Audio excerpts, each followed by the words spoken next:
दोस्तों स्वागत है आप सभी का आपके अपने स्टडी चैनल एग्ज़ाम ज्ञान मंत्रा में। तो दोस्तों जैसा कि आप सभी को पता ही होगा कि हमारे चैनल पे उत्तर प्रदेश लेखपाल परीक्षा के लिए ग्राम समाज विकास और ग्रामीण जानकारी की क्लासेस चल रही हैं। तो कल ये क्लासेस शुरू हुई थी। आज की क्लास में दोस्तों हम लोग डिस्कस करने वाले हैं राजस्व विभाग की मुख्य क्रियाकलापों के बारे में, और साथ ही साथ देखेंगे भूमि सुधार कार्यक्रम के बारे में, तहसील दिवस के बारे में, उत्तर प्रदेश राजस्व संहिता 2006 की धारा 64 के बारे में। साथ ही साथ डिस्कस करेंगे दोस्तों खतौनी का कंप्यूटर हुआ था जो, उसके बारे में, और राजस्व लेखपाल और उसके सभी कार्यों के बारे में। ठीक है दोस्तों, चलिए तो वीडियो शुरू करते हैं। और आगे बढ़ने से पहले मैं दोस्तों बता दूं कि कल की वीडियो में हम लोगों ने डिस्कस किया था ग्रामीण क्षेत्रों से संबंधित महत्वपूर्ण विभागों के बारे में, जिसमें हम लोगों ने राजस्व विभाग, राजस्व परिषद और साथ ही साथ राजस्व परिषद का जो पूरा संगठन है उसके बारे में डिस्कस किया था। मेरे जिन भाइयों ने उस वीडियो को नहीं देखा है अभी, तो नीचे आपको डिस्क्रिप्शन में उस वीडियो की लिंक मिल जाएगी, तो पहले आप उस डिस्क्रिप्शन में जाएं और उस वीडियो को ज़रूर देखें। तो दोस्तों आज हम लोग अब अपनी वीडियो शुरू करते हैं। तो आज हम लोग पढ़ेंगे राजस्व विभाग द्वारा किए जाने वाले मुख्य क्रियाकलाप। तो सबसे पहले देखते हैं कौन से क्रियाकलाप होते हैं राजस्व विभाग के। तो सबसे पहला जो क्रियाकलाप होता है राजस्व विभाग का वो है भूमि सुधार कार्यक्रम। तो इसके अंतर्गत क्या आता है उसको डिस्कस करते हैं। तो उत्तर प्रदेश राजस्व संहिता 2006 में कृषि योग्य भूमि पट्टे पर आवंटित करने के लिए संघ के सशस्त्र बल में सक्रिय सेवा में रहते हुए जिनकी मृत्यु हुई हो, ऐसे व्यक्ति के परिवारजनों को प्रथम वरीयता तथा सशस्त्र बल में सक्रिय सेवा में रहते हुए पूर्णतः विकलांग व्यक्ति को द्वितीय वरीयता प्रदान की गई है। तो जैसे कि जो गांव में ज़मीन के पट्टे होते हैं जो कि फ्री ऑफ कॉस्ट आपको प्रोवाइड किए जाते हैं, जो लोग गरीब होते हैं, तो जो सशस्त्र बल में रहते हुए शहीद हो गए हैं, ठीक है, तो उनको प्रथम वरीयता दी गई है उन पट्टों के लिए। साथ ही साथ जो स्थायी रूप से विकलांग हो गए हैं तो विकलांग लोगों के लिए दूसरी वरीयता दी गई है। उसके बाद अनुसूचित जाति तथा जनजाति और अन्य पिछले वर्गों के लिए, गरीबी रेखा से जो नीचे जीवन यापन कर रहे हैं उन सभी के लिए, और सामान्य श्रेणी के व्यक्तियों एवं ग्रामीण कारीगरों के परिवारों को जिनके पास पर्याप्त आवास उपलब्ध नहीं है, उनको उत्तर प्रदेश राजस्व संहिता 2006, आप इस पॉइंट को अपनी किसी कॉपी में ज़रूर नोट कर लें, उत्तर प्रदेश राजस्व संहिता 2006 की धारा 64 के अंतर्गत आवास स्थल उपलब्ध कराए जाने का प्रावधान किया गया है। ठीक है दोस्तों, तो ये भूमि सुधार कार्यक्रम के अंतर्गत आएगा।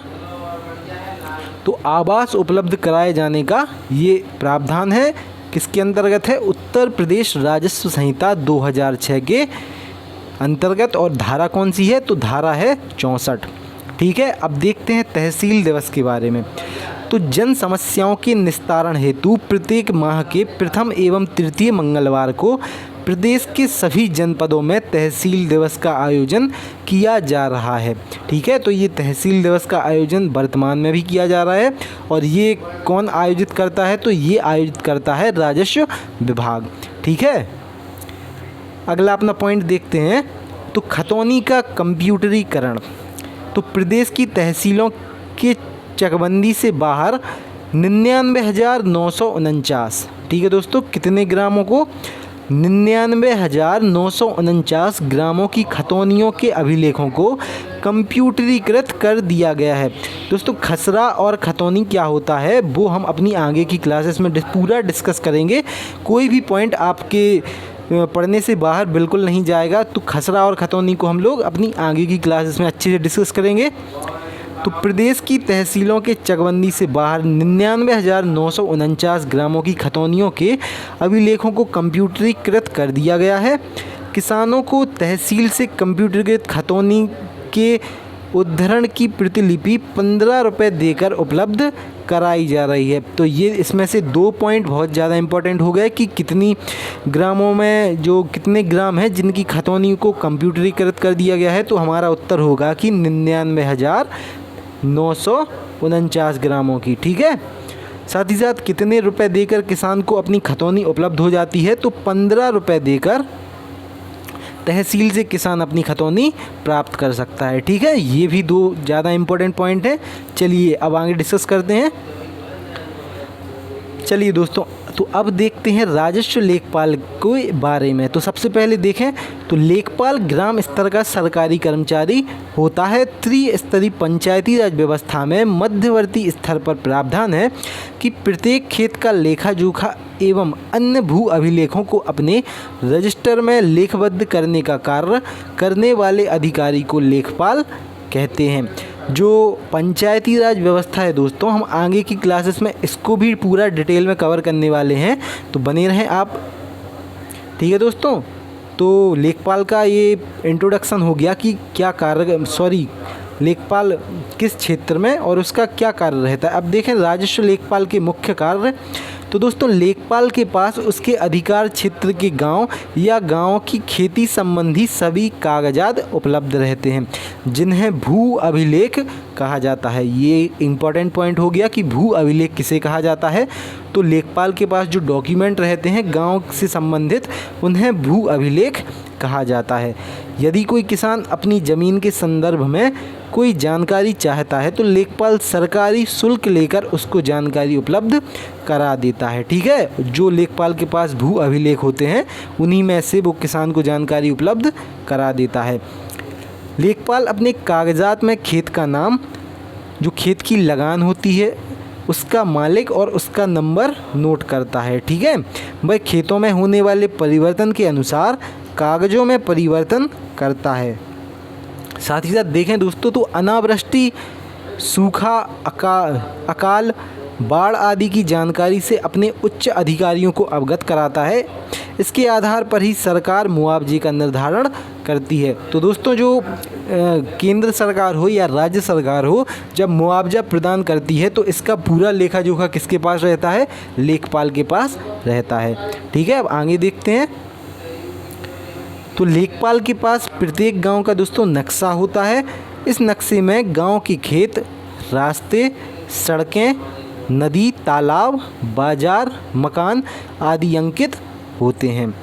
साथ ही साथ दोस्तों देखें तो इस नक्शे में खेत का क्षेत्रफल दिया होता है और उसी में उसका नंबर भी लिखा होता है। आप सभी को दोस्तों बता दूं कि जो खेत होता है गांव में, तो उन सभी का एक सरकारी नंबर होता है। क्या होता है? उन सभी का एक सरकारी नंबर होता है जो कि लेखपाल के पास रहता है। ठीक है दोस्तों, अब बात करते हैं चकबंदी लेखपाल के बारे में और उसके सभी कार्यों के बारे में। तो दोस्तों, जब किसी क्षेत्र में चकबंदी की प्रक्रिया चलती है तब चकबंदी लेखपाल का कार्य सबसे महत्वपूर्ण होता है। चकबंदी के माध्यम से ही लेखपाल गांव के लिए आबादी भूमि निकाली जाती है। इसके माध्यम से किसानों की छोटी छोटी भागों में बटी हुई भूमि को एक जगह पर इकट्ठा कर लिया जाता है, जिससे किसानों को कार्य करने में आसानी होती है।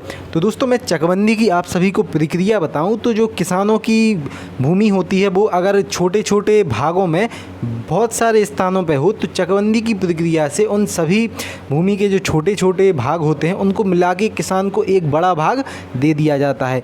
तो ये पूरी प्रक्रिया चकबंदी की प्रक्रिया कहलाती है और इसमें मिट्टी की उर्वरता को भी ध्यान में रखा जाता है। ठीक है, चलिए आगे देखते हैं। तो चकबंदी के सबसे महत्वपूर्ण बिंदु कौन कौन से हैं?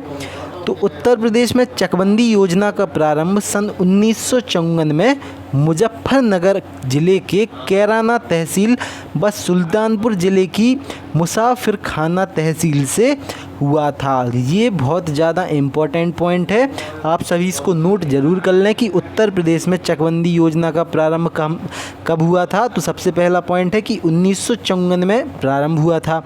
कहाँ से प्रारंभ हुआ था? तो मुजफ्फरनगर ज़िले की कैराना तहसील व सुल्तानपुर ज़िले की मुसाफिर खाना तहसील से। ठीक है, इसके पश्चात 1958 से चकबंदी योजना को पूरे प्रदेश में लागू कर दिया गया था। तो एक और दोस्तों ये इम्पोर्टेंट पॉइंट है कि कब से चकबंदी योजना को पूरे प्रदेश में लागू कर दिया गया था? तो 1958 से। ठीक है दोस्तों, उसके बाद चकबंदी विभाग राजस्व विभाग के अंतर्गत ही आता है। तो दोस्तों, जो चकबंदी लेखपाल होता है और राजस्व लेखपाल होता है उन सभी के कार्यों में अंतर होता है। चलिए आगे डिस्कस करते हैं। तो दोस्तों चकबंदी विभाग का प्रमुख कौन होता है? ये पहला पॉइंट है हमारा। चकबंदी विभाग का प्रमुख होता है दोस्तों चकबंदी आयुक्त। अगला पॉइंट है दोस्तों चकबंदी लेखपाल किसके अधीन होते हैं? तो दोस्तों चकबंदी लेखपाल चकबंदी आयुक्त के अधीन होते हैं। उत्तर प्रदेश में जोत चकबंदी अधिनियम कब बना? तो दोस्तों उत्तर प्रदेश में जोत चकबंदी अधिनियम बना था 1953 में। ठीक है दोस्तों, क्लियर है? चलिए आगे पढ़ते हैं। तो ये दोस्तों हैं अन्य सबसे महत्वपूर्ण तथ्य। तो पहला पॉइंट है इसमें लेखपाल का उल्लेख किस अधिनियम की धारा में है? तो दोस्तों उत्तर प्रदेश भू राजस्व अधिनियम 1901 की धारा 23 में लेखपाल का वर्णन किया गया है। लेखपाल परीक्षा का सबसे महत्वपूर्ण पॉइंट है दोस्तों ये। तो लेखपाल का उल्लेख किस अधिनियम में किया गया है? तो उत्तर प्रदेश भू राजस्व अधिनियम 1901 की धारा 23 में उत्तर प्रदेश लेखपाल का वर्णन किया गया है। अगला पॉइंट देखें तो लेखपाल का ट्रांसफ़र किसके द्वारा किया जाता है? तो दोस्तों लेखपाल का ट्रांसफ़र किया जाता है परगना अधिकारी या फिर सहायक कलेक्टर द्वारा। ओके। अगला पॉइंट है दोस्तों लेखपाल के कार्यों का विवरण किसमें वर्णित है? तो लेखपाल के कार्यों का विवरण रहता है दोस्तों लैंड रिकॉर्ड मैनुअल में। अगला पॉइंट है दोस्तों उत्तर प्रदेश लेखपाल सेवा नियमावली कब बनी?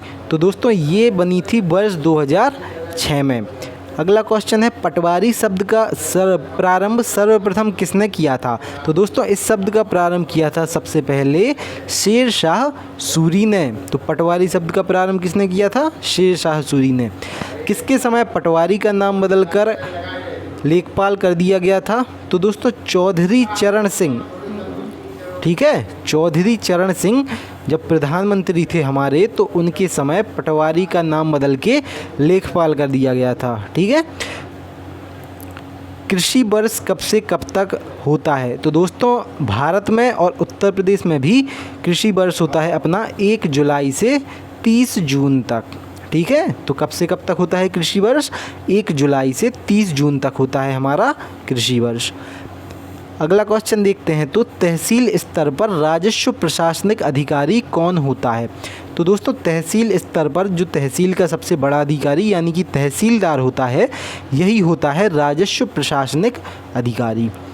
अगला प्रश्न देखें तो अमीन का क्या कार्य होता है दोस्तों? तो अमीन का कार्य होता है भू राजस्व की वसूली करना। ठीक है, क्या कार्य होता है अमीन का? भू राजस्व की वसूली करना। दोस्तों आज का आखिरी हमारा क्वेश्चन है कि तहसील दिवस का आयोजन कब किया जाता है? तो इसका आयोजन किया जाता है प्रत्येक माह के प्रथम व तृतीय मंगलवार को। ठीक है दोस्तों, प्रत्येक माह के प्रथम व तृतीय मंगलवार को आयोजित किया जाता है तहसील दिवस को। तो दोस्तों ये थी आज की हमारी पूरी वीडियो कैसी लगी आप कमेंट बॉक्स में अपने सुझाव ज़रूर दें। वीडियो अच्छी लगी हो तो एक लाइक ज़रूर कर दें और अगर चैनल पे आप नए हो तो जल्दी से चैनल को सब्सक्राइब कर लें। पूरा ग्राम समाज विकास और ग्रामीण जानकारी हम लोग अच्छे से डिस्कस करने वाले हैं। ठीक है दोस्तों, मिलते हैं अगली वीडियो में। दोस्तों कल हम लोग 11 बजे सुबह UPSSC का प्रीवियस एक प्रैक्टिस सेट सॉल्व करेंगे, तो उस वीडियो को भी देखना बिल्कुल आप मत भूलना। और साथ ही साथ कल 3 बजे एक और क्लास आपको मिलेगी उत्तर प्रदेश ग्राम समाज विकास और ग्रामीण जानकारी की। जय हिंद, जय भारत।